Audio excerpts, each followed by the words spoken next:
Well, happy Sunday, everybody. I would like to call today a Sunday fun day because it is going to be comfortable out there. And we're starting off this morning with a gorgeous sunrise above the fog. Most of us, it's a gray start to our day, but that's why I have to show you the time lapse, show you what most of us aren't seeing.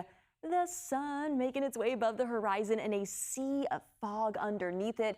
But that is what we expect this time of year. It's keeping us comfortable, upper 50s to low 60s to start off our day. But it's really interesting that there's actually some tropical moisture on the way, and it's not from Lala. You see that swirl of cloud coverage and rain that's slamming into the islands of Hawaii right now? That's Lala. But its impacts are not heading our way. What is heading our way is a little bit of moisture from this. You see that little swirly whirl just below my toe right there?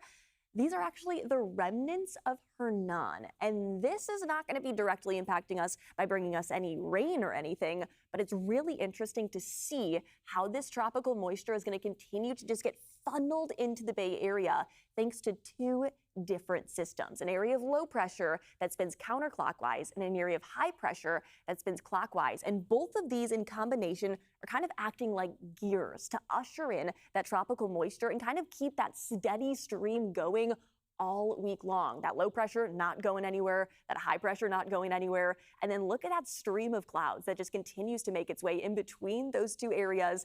And that's exactly where we are. We're going to continue to see widespread moisture, especially in the form of low-hanging cloud coverage and mist. But that's what we typically see this time of year. But this is the exact reason why low pressure spinning counterclockwise off the coast and high pressure spinning clockwise just to our east, acting like a gear to ushering in the moisture and keeping those temperatures nice and comfortable. This afternoon, probably going to be the warmest day of the next couple with those high temperatures inland sitting in the upper 80s to low 90s. This is seasonable, though. This is what we expect this time of year with those microclimates in full force. 90 in Concord, you take a short drive over the Oakland Hills and you drop by about 20 degrees to the low 70s. Then you take a drive across the Bay Bridge and you're back into the 60s in San Francisco and 60s along the coast. It's going to stay that way basically all week long. Inland areas tomorrow might be a couple of degrees cooler thanks to that tropical moisture. That will be the first big surge of it tomorrow.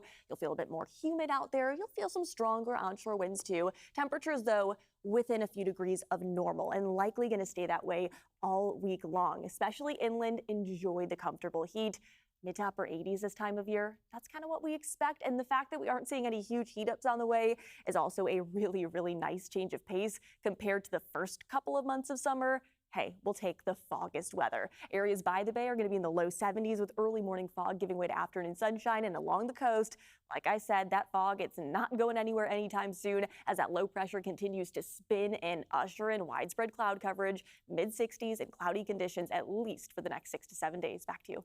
Great information to have. Thank you, Zoe.